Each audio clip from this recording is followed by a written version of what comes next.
Bismillahirrahmanirrahim. Tugas saya untuk menyampaikan, bukan memaksa. Nabi aja ketika berdakwah turun ayat fadzakir innama anta mudzakir lasta alaihim bimusaitir. Muhammad ingatkan, tugas kamu ngingatin orang, bukan maksa orang. Seorang Nabi Muhammad manusia paling takwa, surga terjamin, sangat dekat dengan Allah, luar biasa. Tugasnya hanya mengingatkan, bukan maksa. Saya di hidayat, Nabi bukan, Rasul bukan, surga belum jelas, amalan berantakan, hisab menegangkan. Kemudian di pagi ini pengen maksa Anda, saya siapa? Saya masih sehat. Ya. Yo dalil. Ini kita bagi dua. Ini yang mengerjakan, ini kemudian yang tidak mengerjakan. Nah. Ada yang menolak, kemudian ada juga yang mempraktikkan. Baik, kita mulai dari yang menolak, mengatakan pertama, ini terkesan ibadah nih. Ya, jadi menilai perbuatan itu sebagai ibadah. Kalau ibadah, mesti ada contoh. Tahan. Nggak boleh dibuat-buat. Karena sesuatu yang dibuat-buat dalam ibadah, itu bisa melahirkan yang disebut dengan bid'ah. Kalau sudah bid'ah, itu bisa dolalah. Kalau sudah dolalah, itu bisa finnar. Di antara dalilnya, turunkan misalnya hadis riwayat Abu Daud, nomor hadis 4301, 4301. Baik, mari kita lihat pelan-pelan misalnya. Fa inna asdaqal hadithi kitabullah wa khairu hadi Muhammadin sallallahu wa alihi wasallam. Ayyakum muhdatsatil qaul. Awas, fa inna kulla muhdatsatin bid'ah wa kullu bid'atin dhalalah. Sampai situ sebetulnya. Ada beberapa riwayat menambahkan, ada yang mengatakan ini syarah penjelasan saja, wa kullu dhalalatin finnar, wa kullu dhalalatin finnar. Jadi setiap yang tersesat berpeluang masuk neraka. Bagian terakhir ini sebetulnya bukan bagian dari inti hadisnya. Hanya beberapa mengatakan ini ada tambahan, ini ada tafsir masuk ke situ. Persis seperti kalimat Ibnu Adam, idza mata Ibnu Adam, padahal di hadisnya bukan Ibnu Adam, di hadisnya insan, idza matal insan atau idza matal abdu. Demikian di hadis riwayat Muslim 9 lafaz. Cuma kemudian disyarah oleh para ulama, wa yuqsadu bil insan Ibnu Adam, yang dimaksud dengan insan semua anak cucu Adam. Maka populer ungkapan idza mata Ibnu Adam. Paham? Oke, teruskan. Ini contohnya enggak ada. Baik ya, ini berpeluang menjadi bid'ah. Sampai kita bahas dulu ya. Awas, hati-hati, jangan marah dulu. Kemudian teruskan ke bawahnya. Nah ini nggak boleh diada-adakan. Yang ketiga, kalau ini baik, nah keluar kaidah nih, keluar kaidah. Kalau ini baik, tentu orang dulu sudah mengerjakan sebelumnya. Pernah dengar ungkapan ini? Jadi ada ini ungkapan baru nih. Nanti saya berikan pandangan. Ya, ini saya berikan pandangan. Ini ungkapan baru yang tidak pernah ditemukan di kitab fikih manapun. Ya, kalau baik, tentu dipraktekkan oleh orang sebelumnya. Oleh generasi sebelumnya, Baik, ini diantara dalil-dalilnya. Jelas sampai sini? Baik, makanya ketika ada orang misalnya muncul, siap nih maulid, mau bikin ini, mau bikin itu dan sebagainya, mau ngaji ini itu, dikatakan, nggak bisa, itu bid'ah. Singkat aja bid'ah. Kenapa bid'ah? Turunkan. Ini terlihat seperti ibadah, ini nggak ada contohnya. Ya, ini masuk pada sesuatu yang dibuat-buat, dan kalau itu baik pasti dipraktekkan oleh generasi sebelumnya. Nah, kemudian itu dijawab oleh orang-orang yang melakukannya, mempraktekannya, bahkan dengan jawaban-jawaban juga yang didetilkan sampai dengan dalil-dalilnya. Di antara orang kontemporer yang menjawab itu ada namanya Al-Habib Sayyid Alawi Al-Maliki. Ya, beliau tinggal di Mekah, wafat juga di Mekah, di antara cucu keturunan Nabi SAW. Menulis kitab namanya Mafahim Yajibu an Tusahhah. Lihat di halaman 309 sampai dengan 321. Ya, saya qadar Allah nggak kebawa tuh, padahal sudah saya siapkan, kalau nggak kebawa. Itu saya punya, kemudian kitab ini juga saya punya, yang lain saya punya. Saya tuh mau saya praktekkan mau enggak, yang penting saya baca dulu, saya lihat. Kita hargai orang berpendapat seperti apa. Baca, jangan sampai kita berargumen tapi tidak punya dalil-dalil. Wah, sampaikan aja. Bid'ah bagaimana? Pokoknya bid'ah lah. Nggak bisa begitu. Harus ada turunan. Ya, harus ada turunan seperti apa, dalilnya apa. Dengar dulu, baca, teliti. Kalau sudah mengerti, silahkan simpulkan. Yang penting ada paham referensinya. Ya, mafahim yajibu an tusahhah. Diturunkan oleh beliau. Pertama, ini ibadah, bukan. Siapa yang bilang ibadah? Kata beliau, ini bukan ibadah, ini adah, al-adatu. Beda antara ibadah dengan adah. Kalau ibadah, sebuah sudah diatur, ada ketentuan. Dari nabinya ada. Dalil ada, contoh ada, itu ibadah. Sholat ibadah, dalil ada, contoh ada, dipraktekkan. Kalau ada, itu bagian dari tradisi. Tradisi ini bisa jadi diambil dari nilai-nilai syariat, cuman dipraktekkan dalam bentuk kebiasaan masyarakat. Hukum fikihnya mengatakan al-adatul muhakkamah. Adat itu bisa jadi hukum selama tidak bertentangan dengan syariat, boleh dipraktekkan. Misal ada semboyan di Ranah Minang, ya. Adat bersanding syarak, syarak bersanding kitabullah. Adat itu bersanding dengan syarak, bersesuai dengan syariat. Syariatnya berpedoman pada kitabullah. Kalau nggak bertentangan, praktekkan. Itu jelas. Al-adatul muhakkamah. Adat dibagi dua. Ada adat urusan dunia, dunia saja. Adat yang jadi hukum, urusan dunia. Misal, urusan dunia, urusan toilet. Cicahem dengan misalnya yang satu lagi terminal, apa namanya? Leuwih Panjang. Panjang sampai sekarang tuh ya. Itu Leuwih Panjang dengan Cicahem. Masuk toiletnya beda. Cicahem 1.000 misalnya, Leuwih Panjang 2.000. Hukum Cicahem 1.000, Leuwih Panjang 2.000. Tiba-tiba Anda biasa ke Cicahem, masuk ke Leuwih Panjang, masuk ke toilet. Bayar 1.000, kata orang Leuwih Panjang, Pak 2.000. Nggak bisa, biasanya 1.000. Adat di situ, awas hati-hati, adat itu berbeda jadi hukum, jadi kebiasaan. Kalau sudah kebiasaan, Anda nggak bisa tolak. Itu urusan dunia. Sama bahkan ke istilah.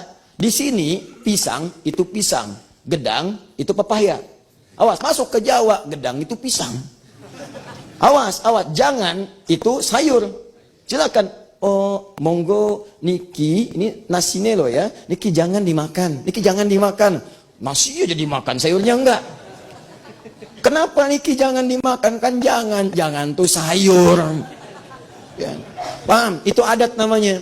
Ada kebiasaan-kebiasaan. Nah, hukum fikih mengatakan urf itu, adat itu kalau masuk pada urusan-urusan terkait dengan praktek-praktek penjelasan atau praktikal nilai-nilai syariat dipraktekkan dalam adat sepanjang tidak bertentangan dengan syariat boleh. Dari mana hukumnya? Nggak usah ambil sekarang, ambil masa jahiliyah. Di jahiliyah ada dua adat.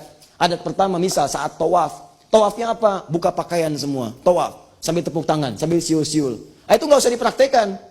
Nggak usah karena bertentangan dengan syariat. Sudah membuka aurat, sudah siul-siul nggak jelas dan sebagainya, nggak ada maknanya. Maka itu tinggalkan. Makanya kalau ada kebiasaan-kebiasaan tradisi yang bertentangan dengan syariat, jangan terlampau kreatif, tinggalkan. Yang kedua, ada adat mereka sejak jahiliyah untuk menghormati orang tua yang baru punya anak pertama. Maka dihormati dengan panggilan abu, dilekatkan nama anak pertamanya. Misal, Nabi Muhammad SAW melahirkan anak pertama namanya Al-Qasim. Maka dihormati takrim namanya Abul Qasim. Pamannya, ada yang dikenal dengan, pernah dengar nama ini, Imran, pernah dengar? Abdul Manaf, paman Nabi. Kalau Abu Talib, nah Abu Talib itu memang aslinya Imran. Ada yang mengatakan Abdul Manaf. Anak pertamanya namanya Talib. Kemudian ada Ja'far. Kemudian ada Ali. Karena anak pertama namanya Talib, maka dikenal dengan Abu Talib. Nah itu banyak turunan ke bawah untuk sebagai menghargai orang-orang yang baru melahirkan dan baru punya anak pertama. Takrim. Itu dilestarikan sampai masa Islam sampai sekarang. Abu Muhammad, Abu Usama, Abu Husain, Abu Hasan dan sebagainya. Jadi kalau antum misalnya tiba-tiba saya pengen hijrah. Terus ganti nama antum Asep, punya anak namanya misalnya Hasan, jadi Abu Hasan.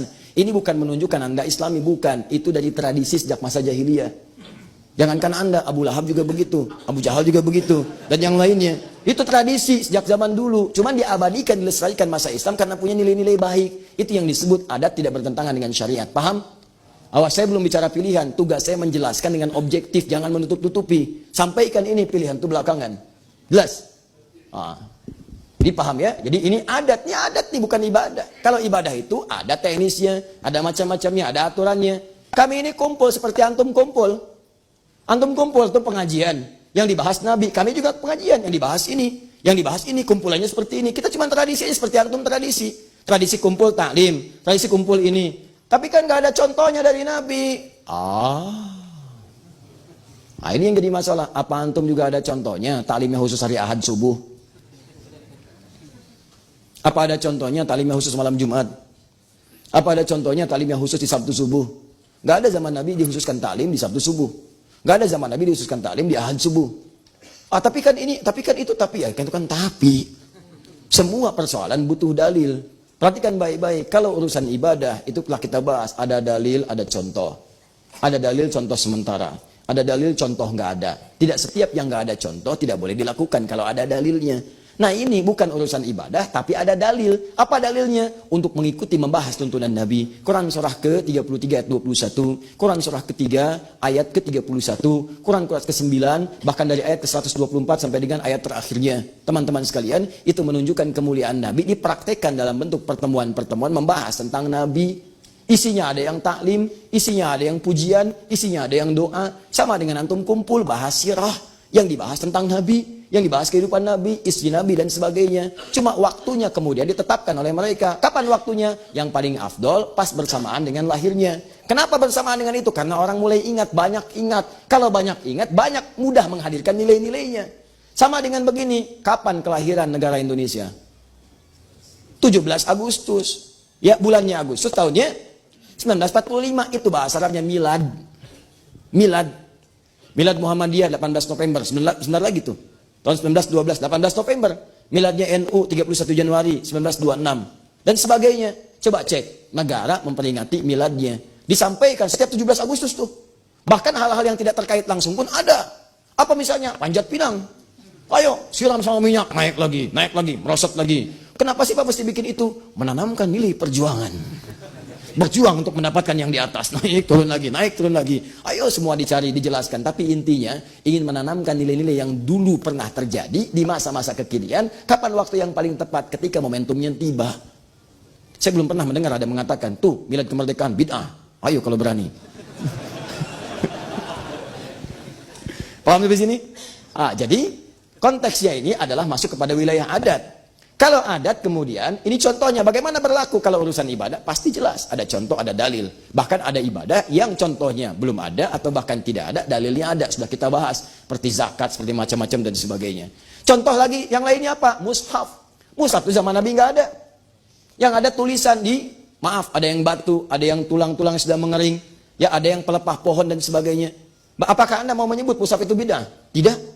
Sekolah sekarang yang pakai bangku, pakai macam-macam, pakai dasi, jam tangan, macam-macam waktu. Sekarang sholat antum, kalau mau konsisten antum, dalilnya ada, contohnya ada. Apa itu dalilnya? Apa itu contohnya? Keluar, pasang tongkat, tek, di lapangan. Lihat bayangannya. Nanti kalau sudah mulai mengecil, siang matahari tergelincir, lewat, kemudian bayangan lebih kecil daripada tombaknya, zuhur masuk. Kecil lagi, asar. Semakin mengecil hilang, maghrib. Semakin gelap, isya. Saya tanya pada antum, siapa yang sekarang dan masjid mana di Bandung yang kalau mau sholat pasang tombak di luar? Sekarang kemana? Jam berapa maghrib? Jam berapa kemudian isya? Jam berapa zuhur? Saya mau tanya, tunjukkan pada saya satu hadis saja tentang jam. Di zaman Nabi. Sholatlah kalian ketika jam 5:45. Tunjukkan pada saya. Mana dalilnya? Kalian mengatakan harus ada dalil. Mana dalilnya? Mana contohnya? Oh ini nggak bisa. Ini kan kias. Ini apa? Sama aja. Sama aja. Kenapa kalian mengunggulkan yang ini tapi menolak yang lain? Kenapa kalian mengagungkan yang ini tapi menafikan yang lain? Tapi ketika itu jadi kepentingan Anda kemudian bela mati-matian. Jangan seperti itu. Anda boleh tidak sepakat, tapi juga tidak harus kemudian menghadirkan Anda yang paling bagus. Awas apalagi sombong. Sombong itu bahaya. Jangan bersaing dengan tukang pancing. Tukang pancing lebih jagoan. 3 orang tukang pancing lomba kesombongan. Yang satu mengatakan, nih Pami Habib mancing ayo nak. Waduh, kalau saya mancing sekarang, saya lempar. Begitu saya lempar, langsung dimakan. Tuh. Yang satu mengatakan, pancing saya, baru dimasukin umpannya begini, ikannya udah nongol. Pak, mau mancing nggak? Yang 3 cuma diem aja. Kamu gimana? Saya itu, kalau mau mancing hari Sabtu, hari Jumat, ikan datang ke rumah ngetok. Punten Pak, dupe anjing jantan mancing. Sudahlah, nggak usah seperti itu, ya. Nggak ada ujungnya. Paham ya? Dia lebih baik kita lihat dengar aja dulu, dan belum tentu juga ini pun unggul dibanding yang ini. Cuman caranya tampilkan dengan yang elegan. Itu yang paling bagus. Caranya demikian. Ini jawab, ini dalil, pakai dalil. Dalil pakai itu biasalah. Biasa diskusi dalil itu pilihan terserah Anda. Ya jangan sampai perbedaan kita membuat kita sulit untuk minum teh bersama.